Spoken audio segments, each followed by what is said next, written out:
Joining me now on the program is Chris Barrett with the Pocono Mountains Visitors Bureau. Chris, great to have you on the program as always. Let's talk about fall foliage because it's a great time of year to be here in the Poconos. There's always something going on. Right, and you know, George, the best thing people ask all the time, what's the best way to enjoy the Poconos? I always encourage them to go on our website at poconomountains.com and check out the fall foliage forecast, which is updated every week, comes from DCNR.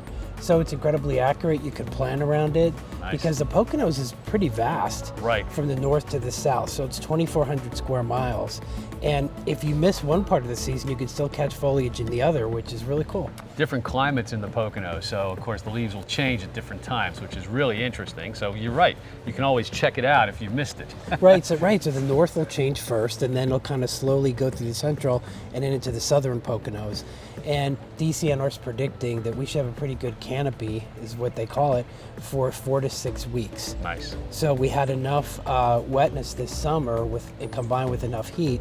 Last year wasn't as good. This year they're hoping for a nice vibrant look for fall foliage. Great. Every town in the Poconos has some sort of fall foliage event going on, so we encourage people to get out there and take advantage of it. Right, so for instance, Jim Thorpe has a month and a half to 2 months of fall foliage events. So again, that's all on our website at poconomountains.com. A lot of our towns have that.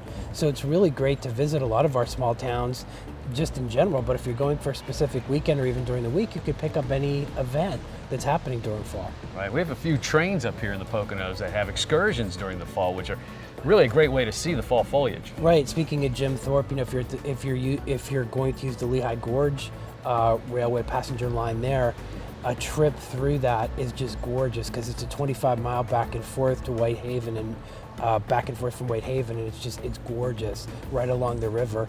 And of course the Sturbridge line up north, same thing. So that goes all the way through a wooded area and past the Lackawaxen River. Just really looks great in the fall. You know, and the best thing too is fall foliage is not just a weekend thing. That's right. I mean, you can come any day of the week, which is really, really great. But also too, your temperatures are more moderate.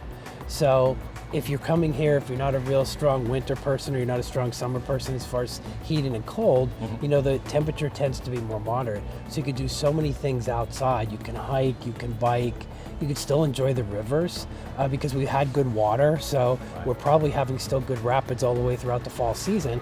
So you can do almost anything outside that you wouldn't do in the summer or the winter, and the temperature's more moderate. Right. If people want more information about the fall foliage, that forecast again for the fall leaves, they can get all that information from your website. Right, so if they go to poconomountains.com, or we do a lot of fall programming on PTN, the Pocono Television Network, at poconotelevision.com.